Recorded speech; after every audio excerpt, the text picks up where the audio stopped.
Izilo Mzansi 98.0 the details. Mlobi alobise kwa create lobise lomthombi ngephofu ke mama kufutshana ngoba sekhona mfowethu amakhathula apha enkqubeni ndikuxelele ke bae apha enkqubeni ke soba nazo ke njengoba singena kuzo ezolimo sobona ke phake umhlonishwa obekileyo ke sibheke ba mhlawumbe ngabe sihamba kanjani ukubheka phambili sibheka kakhulukazi indlela yokuphathwa ke kwebusiness lezolimo okay so bese naye phake umhlekazi omhlobekileyo Mr Sizolwethu Mbuyisa sibheka kakhulukazi ke indaba enkulu ethinta ke ezolimo from business management apho ke aqhama khona ke uza ke kuthi ke njengomeluleki kodwa ke naye ke ithuba ke somnikeza althathe ithuba lakhe azixele kubahlali kwizilo Mzansi olufumana kuhle kakhulu phaka frequency ku 98.0 mhlekazi masikubingelele sikwamkele kumsakazo kwizilo Mzansi FM Budomdala masikubonga Soyela umsakazo tata. Msakazi ngibonga ithuba ngibingelele kuwe nabalazi bakhe emakhaya. Sibonga kakhulu Mr Mbuyisa ukuba nawo ohlelweni uqhamuka eminyangweni wezolimo nokuthuthukiswa kwezindawo ezisemakhaya sixoxe indaba enkulu ke ethinta ke indlela yokuphathwa kwebusiness lezolimo singena kakhulukazi kulandaba enkulu ethinta imanagement. Mhlambi before siqhubeleke Mr Mbuyisa ngicela nje mhlambi kuzethule kubahlali uthi usebenzela kweyiphi indawo esenchilo nami mhlambi khona engedanga lakho ithuba data Ngiyabonga mhlonishwa igama uSizolwethu wakambuyisa Sibongo ngokusebenza lapha eSidara under section eka economics marketing and value adding kodwa ke mina ngeke economics. All right, okay. Ndikuva kakhulu mhlekazi. Mhlambi ke uma ke sikhuluma ngokuphathwa kwebusiness lezolimo, singathi ke kusuke kubhekwa ziphi izinto kakhulukazi. Mhlekazi topic ngisho ukuthi nje broad kakhulu business lezolimo.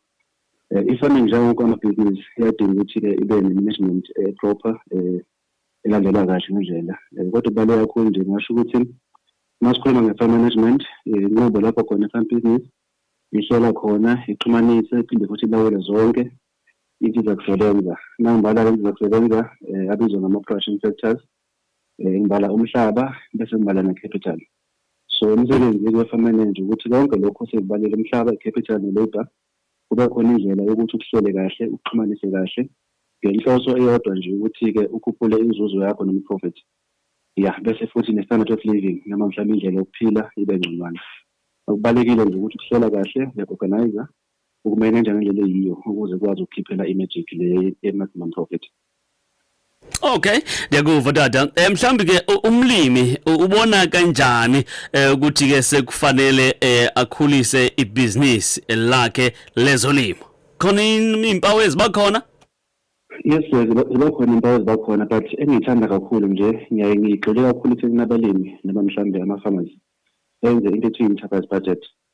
Enterprise budget ilapho khona obheka khona income noma mhlambe imali engenile bese ibuza ukuthi le income yami esingenile izokwazi ukukhokhela onke ama-operational cost noma ama-direct allocated variable cost. Ilama cost kafana nani njengoba besibonile kancane msakazi mhlambe utshala iklabishi kwi-hectare lot i-hectare mhlambe indawo na-ground kungena khona ama-seedlings noma mhlambe ithombo ezingafika 40,000 bese udayisa mhlambe esodwa noma mhlambe iklabishi masekukhulile ngo-rand multiplied by 40,000 kuphuma u-20,000 i-income yakho leyo right bese bakhona zonke le ndleko ezixhumeke ku-output noma mhlambe umkhiqizo wakho ibala ama-seedlings fertilizer ama-chemicals labor i-marketing bese ubuza ukuthi le income engenile izokwazi ukukhokhela konke lokho uma ikwazi ukukhokhela bekhona imali esalayo kuzoyi-gross margin yena usuyabona ukuthi hayi into engifuna ukuyiqala noma into engiyenzayo akhona amathuba ukuthi profit yokuqala leyo. Yesibili i-price ye-product i-price ye-product lokuthi ngisho lapha phezulu ukuthi bangidayisa ikhandleda ngo-8 leyo price ngasho ukuthi i-price encane kakhulu le price mayikhuphuka mhlawumbe from 8 to 11 uyabona ukuthi ukhuphuka kwe-price ye-product uma udayisela ama-retailers ukhomba ukuthi uzoyenza i-profit. Okwesithathu by demand idemand ukuthi into oyitshalile inesidingo esingakanani. If idemand yayo kuleyo ndawo mhlawumbe osukuyo ikhuphuka kakhulu kuyakhomba futhi nokhonzwe profit. Bese mhlawumbe wogcina ubaleka kakhulu ukuthi ama-cost input cost akho onke zama ukuthi angakhuphuki kakhulu noma mhlawumbe akwagcine ephansi kakhulu kodwa futhi awabe phansi noma mhlawumbe be-cheaper kodwa futhi iquality yakhona ingakulahlekeli. Zokutheka ukuthi profit izikwazi ukwenza ukuthi kubaluleke kakhulu. Ikuva kakuhle kakhulu tata mani. Uyichaza kakuhle lento and futhi siyathanda ukuthi nabalimi bayimamele kakuhle nalaba bhala khona babhale kubonakale ukuze bangakwazi ukuthi bayikhohle lento siqhubuzela kakhulukazi ukuthi abantu abalimi akubuyelwe emasimini. Ake sibuye lapha sibheke mhlambe ukuze ke mina njengo omnotho bezolimo nikwazi ukusebenzisana kahle nabalimi weluleka ukuthi ke iphathwe kanjani imidanti ethinta ke i-cash flow, income statement ne-balance sheet eplazini. Yes, kubaluleke kakhulu ukuthi ama-statement lasobalile sesingena manje kwi-financial policy management. Kumele ngeke imali-ke manje ama-record la usowabala noma mhlawumbe ama-statement abaluleke kakhulu, cash flow, income statement ne-balance sheet. Kodwa ukuqala nje ukuthi uma uyifama jwayela ugcina ama-record ukuchaza ukuthi yonke into enzayo eplazini ibhala phansi, uyathenga uyadayisa ibhala phansi. Bese-ke wonke lama-record yamuva wasama-financial records. Ukuqala uzobheka nje cash flow, yona ibheka imali yonke engenile nemali ephumile. Imali engenile ibizwa nge-income. I-income yakhona ihlukana kathathu. Iba khona income ibizwa nge-operating income, income from ukudayisa i-product, ama-products njengempunzi mhlawumbe ngiklabishi mhlawumbe uwuli ombizi nomika. I-income le ama-sales i-products esuke vele ikhiqiza ibizwa nge-operating income. Bese bakhona i-capital income la sidayisa khona-ke mhlawumbe imishini bekunogandaganda ngisawudingi noma mhlawumbe ngibona ukuthi ngenza iphutha ngokuthi ngokuthenga ngizawudayisa nayo ibizwa ngani leyo nge-capital income. Bekhona ke non-farming income mhlawumbe income from i-rental mhlawumbe kade uboleka umuntu umhlaba osebenzisayo bese ekukhokhela ngale income leyo ibizwa nge-non-farming income. Yonke le income yarekhodwa kodwa ku-cash flow leyo mali irekhodwa uma ingena ayirekhodwa ingakangena. Okay. Ukuthi uma ngidayise ngesikweletu angirekhodi kodwa le time ingena mhlawumbe ingene ngo-April urekhoda lapho bale kakhulu ukunotha lokho. Ungayibali imali ingekangeni. I-cash flow statement ayibali. I-cash flow statement ayibali ingakangeni. Urekhoda the day ingena. Ba lokunotha lokho. Same thing applies. Bese khona futhi ama-expenditure same under i-cash flow statement. Nakhona futhi bakhona operating expenditure. Mawuthenga ama-seeds, uthenga ama-fertilizers, uthenga i-stock, feeds. Phinde kube khona i-capital expenditure la khona i-imishini, kube khona ama-debt repayment. Konke lokho ukuthathu kubizwa ngani ngama-operating expenditures. So income ne-expenditure nakhona futhi i-expenditure uyirekhoda uma yenzeka i-activity. Ngithenga ama-seedlings ngomhla ka-5 May or mhlawumbe mhla ka-5 June ubhala phansi ngomhla ka-5 June ngathenga ama-seedlings, ngathenga fertilizer, ngathenga ukuthi. Uma uthenge ngesikweletu kuma-cooperatives awukubhali phansi lokho under cash flow statement khona bazongena khona. Kuphinde bekhona income statement. Income statement nayibaluleke kakhulu la sibheka khona-ke manje ukuthi i-farm business yami uma ngirekhodi i-income na wonke ama-expenditures of unyaka ngiyakwazi ukwenza i-profit noma i-loss. Usuyaqala-ke manje ubona ukuthi uyaphambili ngiyabuka. Kube khona i-balance sheet. I-balance sheet yona irekhoda ama-assets, ama-liabilities ne-equity of the farm. Ama-assets nawo onke versus equity kuyaphuma nilokho i-ability right lapho. So kubaluleke kakhulu nje ama-statement amathathu ahlele ngendlela right. Kubalula ukusebenza nefama ngabe nalwazi ukwahlela kahle kodwa uma ukuthi akwazi ukwahlela kahle sikhona njengabaluleki bezomnotho siyakwazi ukuthi simsize umlimi ukuthi simhlelise lama-record. All right. Wayichaza kahle kakhulu. Okay, asibheke nje mhlamba apha ke inzuzo ibalulekile uma ke unebusiness. Umlimi ubona kanjani ukuthi ke ulahlekelwe inzuzo noma ke mhlamba uyenzile inzuzo? Khona indlela zokubona ukuthi inzuzo yayenza noma uyenzi. Mhlawumbe nje i-question esiphuma kuyo leyo ukuza ngayo ngama-statement. Iyayiveza kancane. Iyayiveza kancane. I-cash flow statement no minus income ku-expenditure uyabheka i-balance lapha ngaphansi ukuthi negative noma positive. mangabe i-negative expenditure noma mhlawumbe sorry i-balance kuyakuvezela manje ukuthi khona ungakwenzi kahle inzuzo angathi awenzi kahle iphinde futhi siye kwi-income statement nakhona lapha phansi kuzovela ukuthi the-profit noma loss mangabe ibhalwe loss i-negative futhi nakhona kuhambe kahle so ama-spend awu-2 wona ovezelayo ukuthi uyaphambili umnyamuva. Okay. Asichaze lapha ke data. Ingabe mhlambi uma ubandi ngumlimi o mhlambi umlimi uyakwazi ukuthi mangabe khona phashoda khoya akhona athathe impahla ingabo gandaganda ahambe ayobambisa ngabo ngoba efuna imali ukwenza okunye kuyenzeka into enjalo ingene khona lapho nje. Yebo ngisho yenza kakhulu siyazi ukuthi i-farming idinga kakhulu imali so umuntu okuboleka imali uzokwenza ezintweni ngebank imali iboleka imali uzofuna ukubona ukuthi mangathiwa imali yabo bakwazi ukuthi bethole yini onayo angayidayisa sibiza ngande isifethi so uyakwazi ukubambisa ngempahla onayo ingoma soba umhlaba umhlaba ke mangabe kungowakho ona uphelele uyakwazi ukubambisa ngawe ebank ubaleka kakhulu la sibiza nge-leverage ratio ubaleka kakhulu ukuthi imali ebolekayo ayingadluli into onayo so kubaleka kakhulu ukuthi uyakwazi ukubambisa ngento nayo ukuthola imali ebank but inhloso yokuboleka imali kubona ukuthi mangabe ungasakwazi ukubuyisa imali yakhe ikhona indlela angakwazi ukuthi athole ngayo imali yakhe back ukudayisa mhlawumbe umhlaba onayo nezinto mhlawumbe sokunazo ingamisa kakhulu isibambise ukuba umhlaba noma mhlawumbe bomuzi bakamsike ukuthi besebenzise into efana lezo ukubambisa. Okay.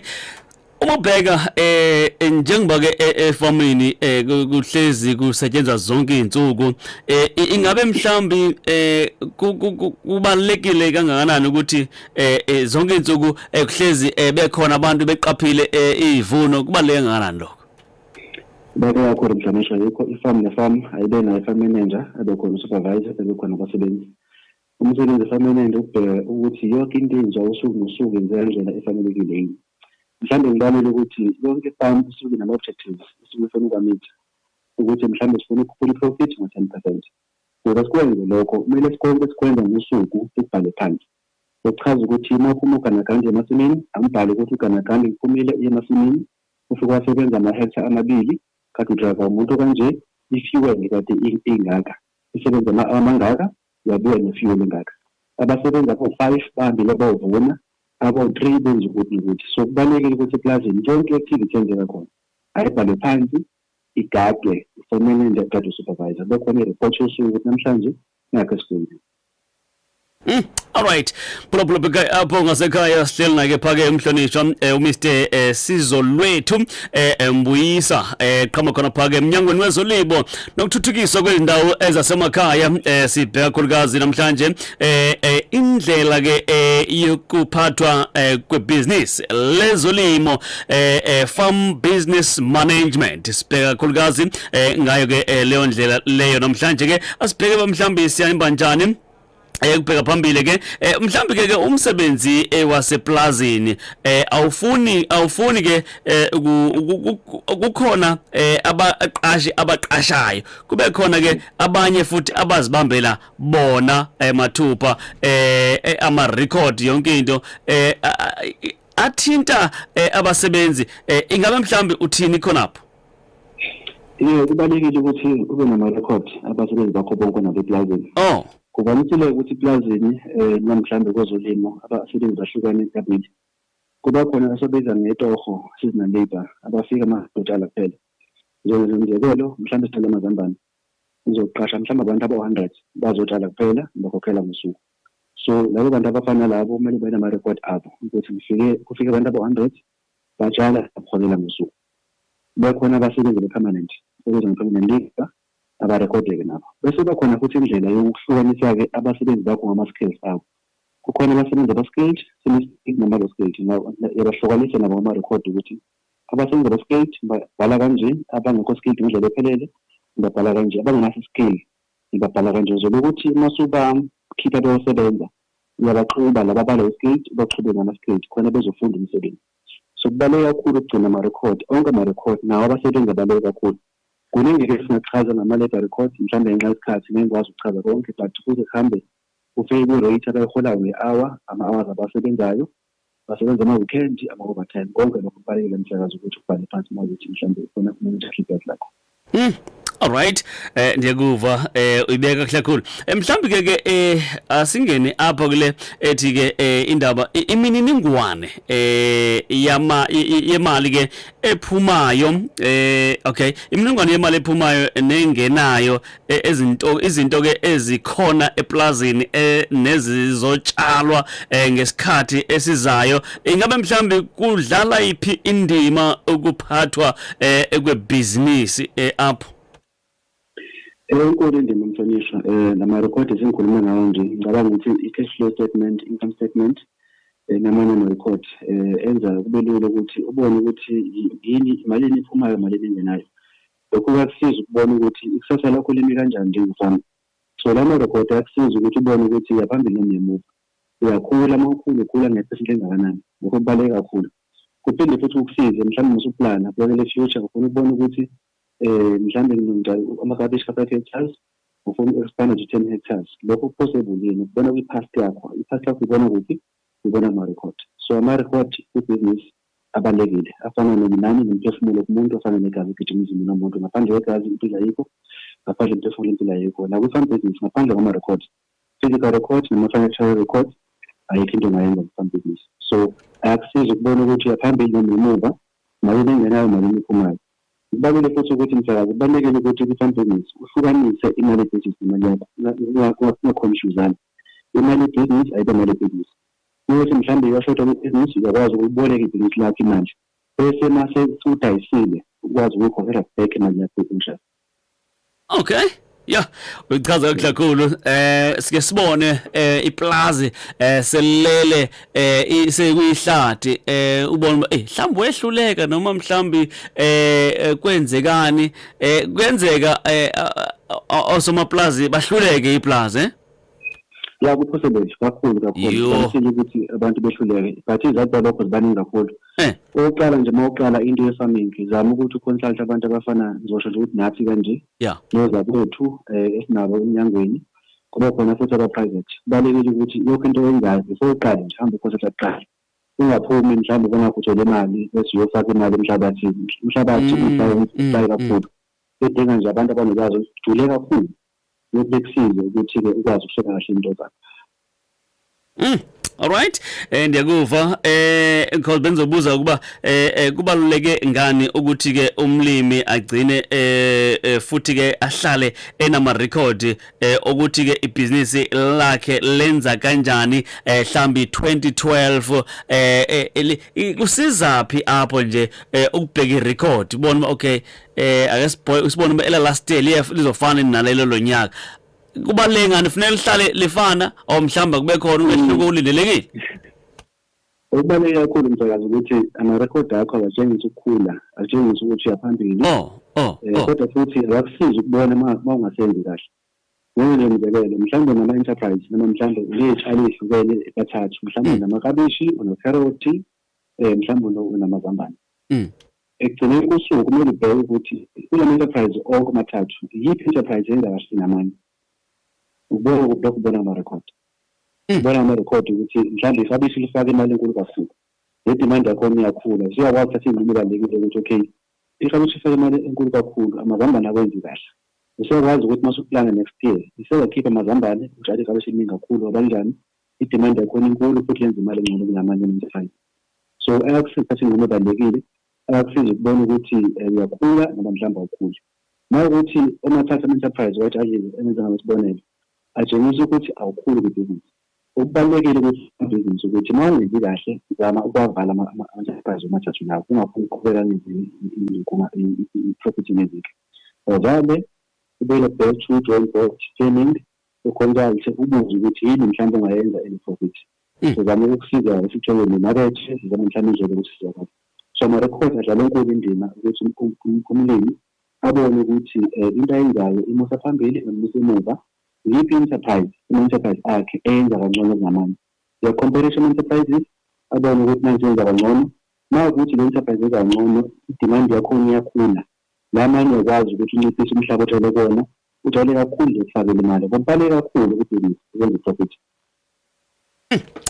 wachaza kakhulu Mhlekazi Mr Sizolwethu Mbuyisa mfowethu ndiyazi mhlambi nawe ke kuninzi osunolwazi lwakho lapho osebenza khona ngiyafisa nje mhlambi ke okwakho ke mhlawumbe ukweluleka abalimi abafisa ke ukuthi ke amaplazi noma ke ama project ezolimo achume angenise ke nenzuzo efanele weluleka ukuthi benze njani kwizinto abazenzayo sitha kakhulu ezolimo abahlali Msebenzi ngiqale nje ukuthi isikhathi samanje esilima kuso asifani sakudala izinto zishintshe kakhulu umlimi manje usebhekene nenselelo kakhulu ngokuqala ngokuqala mhlawumbe ngabe climate isibili bezimakethe asafani kakudala kube technology ishintsha njalo so kubalekile uma ufuna ukuphumelela njengomlimi iba flexible uchaza ukuthi amsana nesikhathi manje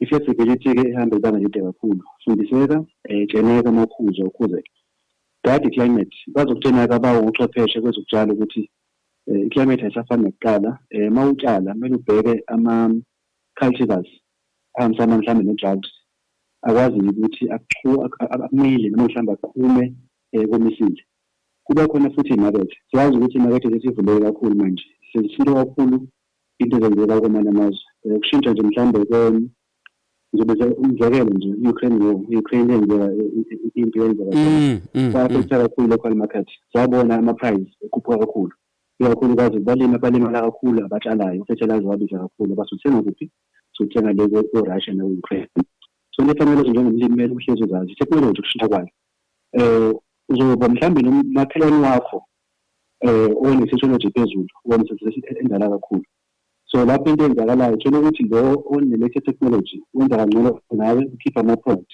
wena ulesesento endala awusenzi kahle usuyasala kwi-market so into ebalekile njengamanje uma uyifama i-flexibility. Number 2, awubheke uclient wakho ukuthi ufunani. I-product yakho isihambisana ne-client, isi-client driven. Ubheke i-client sidinga ini, bese uyotshala according to market. Awutshali bese uyofuna i-market. Ubuza kuqala i-market sidinga ini, bese uyotshala according to market. Nganje lokho kubaluleke kakhulu. Bese kuba umanage risk. Ya, ngone kubaluleke kakhulu umsakazi. Uma ukuthi mhlawumbe umlimi ukwenze konke lokho ekubalelayo, angimbone ixesha lokufanele.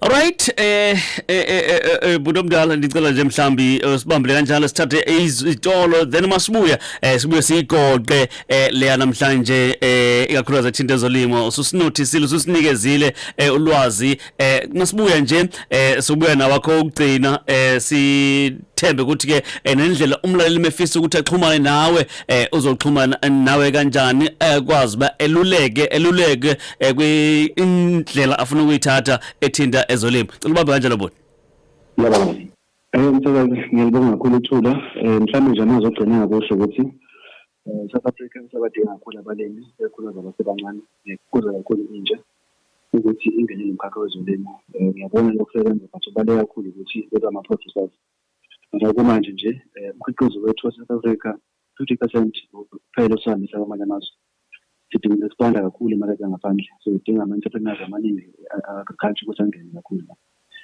ngisuzoletha kwambuyisa ngiyatholakala isidara inamba yocingo 033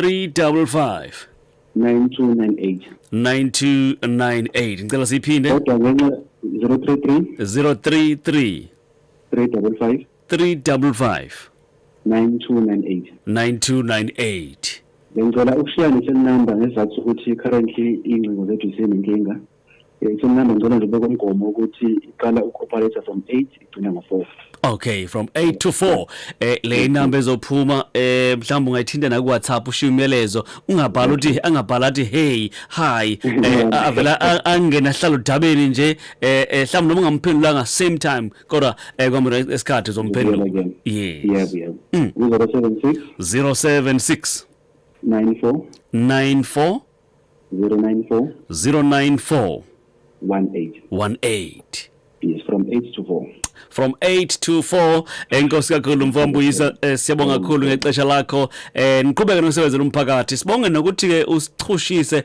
usinikeze ulwazi usikhanyisele nje ngoba into enkulu siqhuquzela ukuthi asibuyele embo sibuyele sisebenzise inhlabathi siyophila ngenhlabathi kuyabiza ezitolo Enkosi Mdletshe. Ngakise Nkosi kakhulu. Right, lo besikhuluma naye ke pha ke ehlelweni egama lalo show sithi Mzansi Talks nguye umhlonishwa pha uMr Sizolwethu Mbuyisa from pha ke kumnyango wezolimo uthuthukiswa kwezindawo ezisemakhaya sixoxa ngefarm business management indlela yokuphathwa kwebhizinisi lezolimo kanti ke uyitshila indlela yokuxhumana mangabe ufisa ulwazi oluthe thuthu ngendlela yokuphathwa ke kwebhizinisi lezolimo ungangena pha ke enambeni yakhe uthumela uWhatsApp noma mhlambi ke umfonele ngamaxesha omsebenzi ngu076 9409418 Mr ke Mbuyisa sibonga kakhulu kwemphulaphula ixesha lakho bake uhlale unathi apha enqubeni sithathe ikhefu kancinci sibuye siqhubeleke nohlelo sibheke phambili siyobanjwa insimbi yesingaphi yetoba sichohle sithi Mzansi Talks.